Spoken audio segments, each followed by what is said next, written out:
बंद कर दो। बंद कर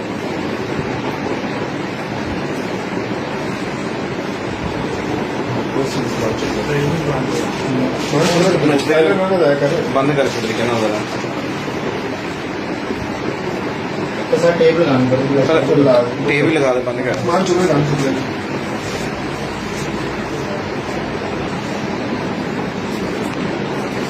आप करके साइड पे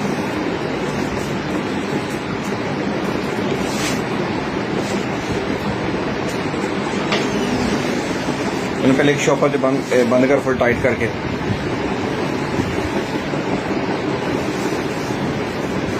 साइड पे मारने का लीक नहीं होता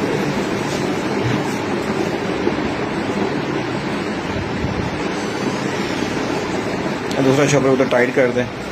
एक शॉपर और ले जरा थोड़ा बड़ा लेके नहीं वो पहले खराब हो चुका है उन्होंने